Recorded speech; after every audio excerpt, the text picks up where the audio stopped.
Olá, amigos, sejam bem-vindos ao nosso canal e a mais um devocional A Boa Parte. Que Deus abençoe você e a sua família nesta terça-feira. No episódio de hoje daremos início ao capítulo 5 do Evangelho segundo Mateus. Para você que não sabe, nós temos feito por esses dias um estudo acerca do nascimento, da vida, da obra, da morte, da ressurreição e ascensão de Cristo, baseados nos relatos que Mateus nos descreve. E o capítulo 5 é muito rico em detalhes. Afinal de contas, é nele que encontramos o início do mais famoso e importante discurso, sermão já dado à humanidade, que é o Sermão da Montanha, ou Sermão do Monte, como muitos conhecem. E o início do Sermão do Monte se dá com as bem-aventuranças. São 9 bem-aventuranças, 9 segredos da verdadeira felicidade com Cristo. E no episódio de hoje iremos falar sobre 3 dessas 9 bem-aventuranças. Então, os próximos 3 episódios, a partir de hoje, iremos dedicar às bem-aventuranças, tá bem? Já deixa sua Bíblia aberta em Mateus capítulo 5 e antes de iniciarmos o nosso estudo, eu quero convidar você a se inscrever no meu canal, deixar o seu like, ativar o sininho para receber as notificações, deixar o seu comentário aqui, o que você tem aprendido a cada dia aqui conosco e também se este devocional, este estudo, este canal tem lhe ajudado de alguma maneira, você pode estar compartilhando com os seus amigos, tá bem? Vamos então ao início do capítulo 5, Mateus 5, versículo 1. Jesus, vendo as multidões, subiu ao monte e, assentando-se, os seus discípulos se aproximaram dele. O Senhor Jesus subiu ao monte porque o alcance da sua voz, num lugar alto, é muito maior, muito mais eficaz do que em uma superfície plana. Por isso ele subiu ao monte e deu início ao seu discurso. E Jesus, abrindo a boca, os ensinava. Bem-aventurados. Então, primeiro entenda, o que é uma pessoa bem-aventurada? É uma pessoa feliz. Deus, ele nos chamou para sermos santos, mas também nos chamou para sermos felizes. Mas não é a felicidade propagada por este mundo, não é a felicidade que depende de coisas e pessoas, mas é a felicidade que vem dele. E ele nos deixou aqui algumas direções, um norte do que nos faz de fato feliz na sua presença. Então, vamos lá. Bem-aventurados os pobres em espírito. Pobres em espírito, pois deles é o reino dos céus. Lembrando que a versão que eu uso é a King James, possa ser que na sua Bíblia esteja humildes em espírito, vai da tradução, mas vamos nos manter aqui a esta expressão, os pobres em espírito. Existem 2 palavras no grego que significam pobre. Uma nos remete ao seguinte sentido de pobreza. Deixa eu lhe dar um exemplo. Um homem que passa necessidades. Um homem que tem dificuldades financeiras. Um homem que vive uma vida muito difícil e que precisa, muitas das vezes, da ajuda de outras pessoas. Esse é o primeiro sentido de pobreza. Mas o sentido aplicado aqui no texto não é este primeiro. O sentido de pobre neste texto é aquele que não tem condições nenhuma de sobreviver e que depende completamente de alguém para comer e para viver. Não é apenas uma pessoa que tem necessidades, é uma pessoa que, para sobreviver, depende de outra, pois se encontra num estado total e completo de pobreza, de miséria, e não há nada nele que possa ajudá-lo a sobreviver. É este sentido, é esta palavra que Mateus usa, pobres em espírito. Dele é o reino dos céus. O que significa isso na prática? Significa que o reino dos céus é reservado para aqueles que são pobres de espírito. Em que sentido? São aqueles que reconhecem que não existe nada em si mesmo, em suas boas obras, em seu caráter, em sua justiça, capaz de salvá-lo. Ele reconhece que é um pobre completamente miserável e que depende de Cristo para ser salvo, que depende de Deus para ser salvo. Muitas pessoas, elas depositam parte da sua fé em Jesus. Então elas acreditam o seguinte: eu preciso de Jesus para ser salvo. Mas é 50% Jesus e 50% eu. Ou 90% Jesus e 10% eu. Ela pensa que existe algo nela de bom que a torna, pelo menos um pouquinho, merecedora do céu. Ela acredita, no fundo do seu coração, bem lá no fundo, de que quando Deus olha para ela, Deus enxerga alguma qualidade que a torna digna do céu. É aquela pessoa que pensa, eu sou pecador, eu sou pecadora, mas eu não sou tão pecador assim. Tem pessoas mais pecadoras do que eu, logo, eu não mereço o inferno. Eu sou uma pessoa trabalhadora, uma pessoa honesta, uma pessoa religiosa, uma pessoa que cumpre com as minhas obrigações na igreja. Então, falando a verdade, eu acredito que eu mereço o céu. Eu quero dizer a você que tem este pensamento que o céu não é para você. O céu é para aqueles que se enxergam como realmente são, miseráveis pecadores. Veja o que o apóstolo Paulo ele vai dizer em Romanos, no capítulo 7. Porque Paulo, ele era um homem pobre de espírito. Paulo, ele era um homem que reconhecia a sua miséria e a sua dependência de Cristo no que diz respeito à sua salvação. Vamos ler juntos Romanos 7, versículo 24.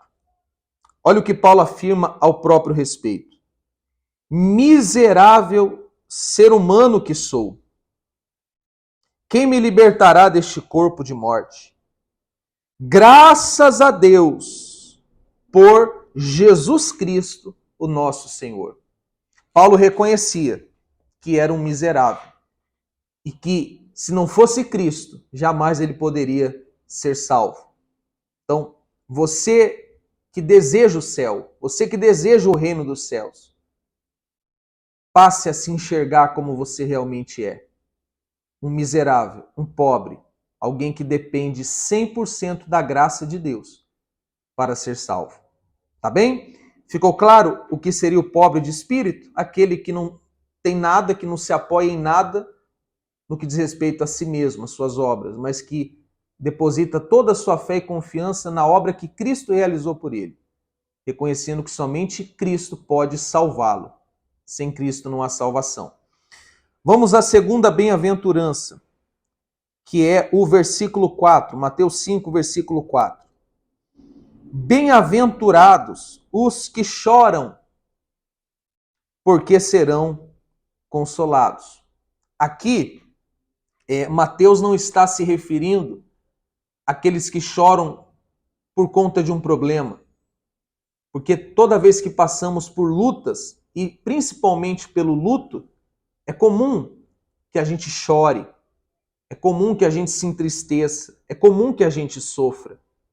Mas não é este tipo de choro que Mateus está se referindo. Este choro é o choro que pode ser dividido em dois tipos de choro. É aquele que chora por conta dos seus pecados cometidos. É aquele que se entristece por conta dos seus pecados cometidos.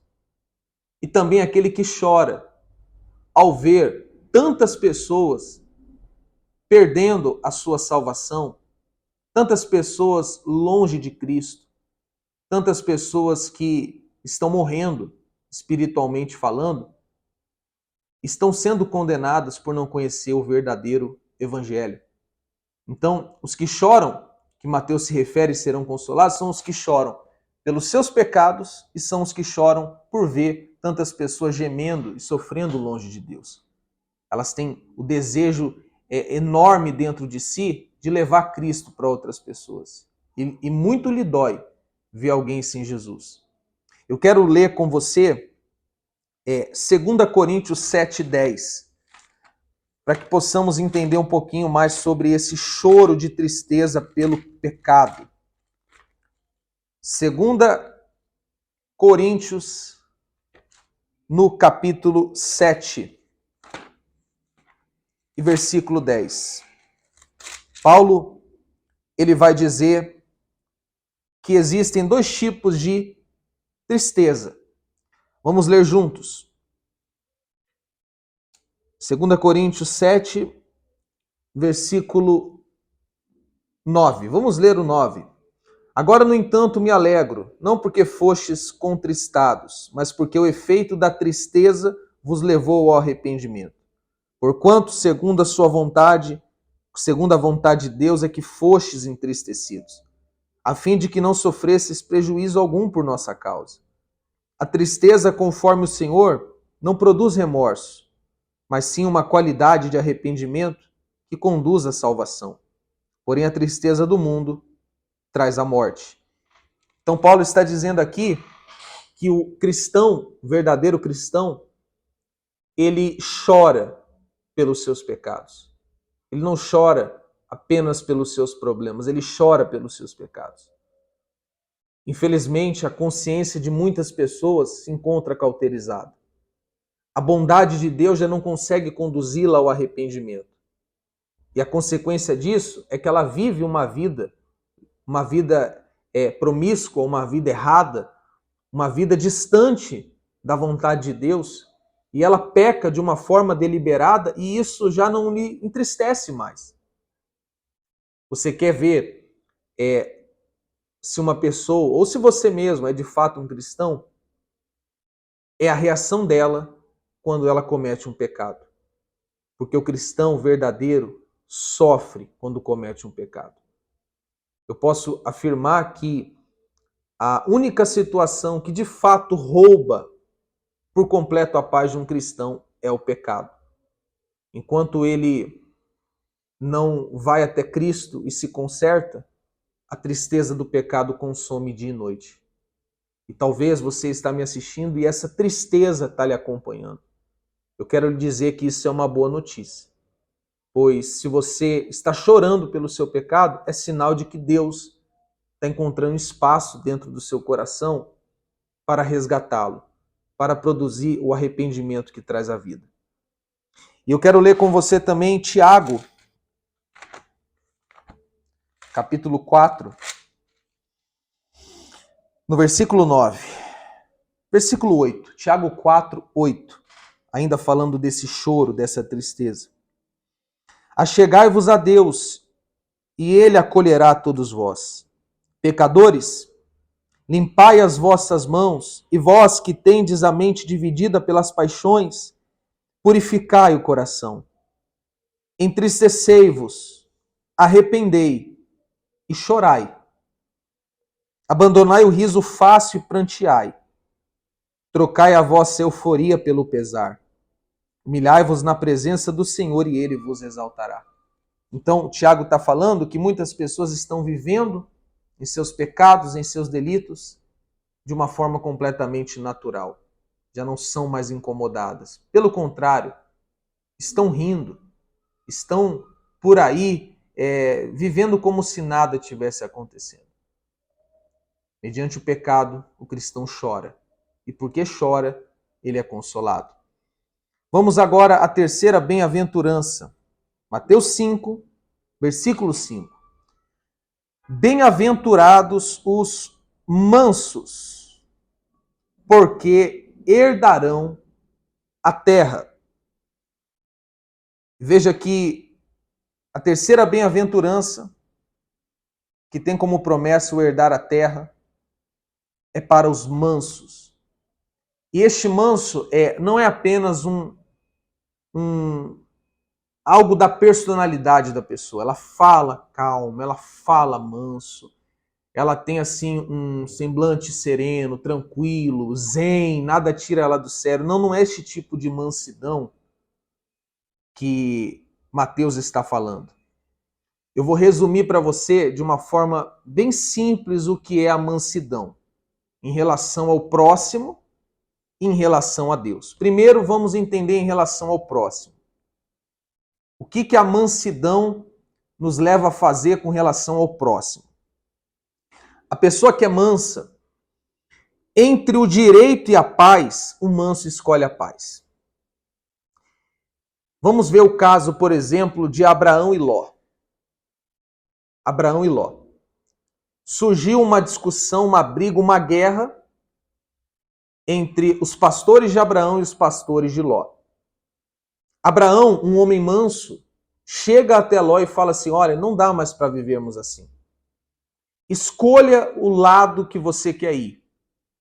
E o lado que você for, eu vou para o lado oposto.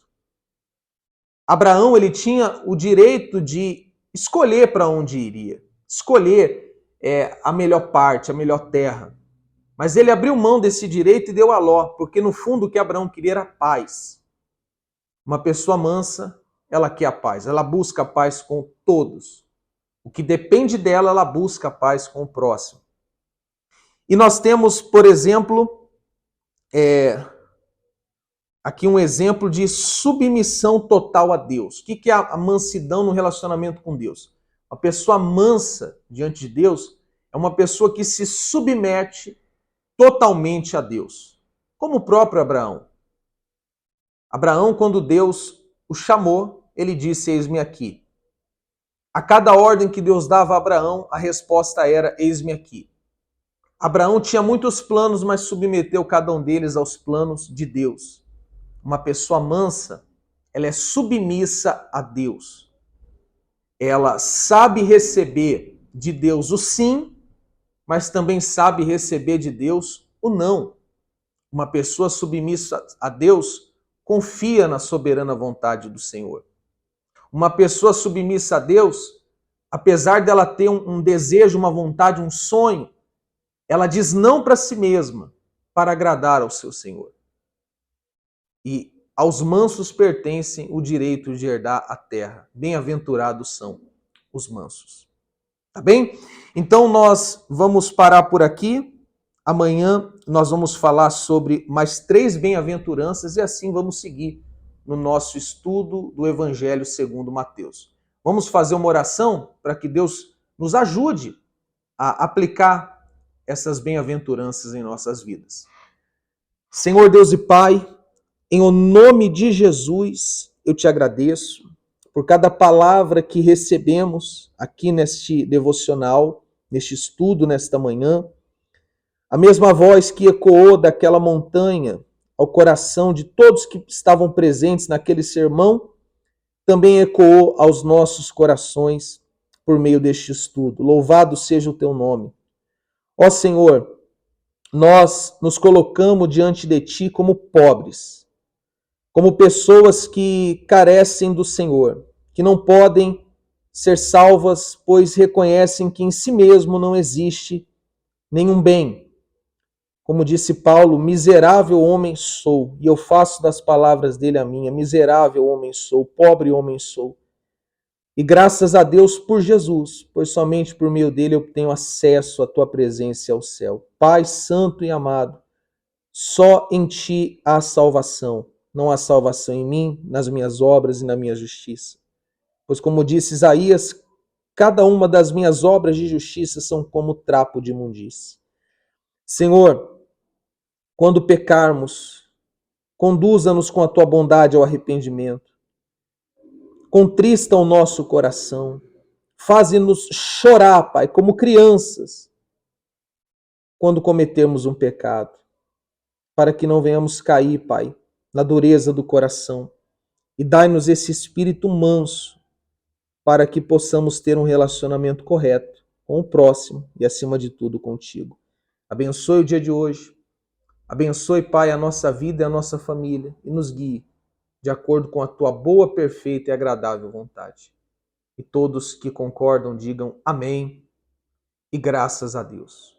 Deus abençoe a sua vida, lembrando que todos os capítulos anteriores estão aí no meu canal, é só você procurar.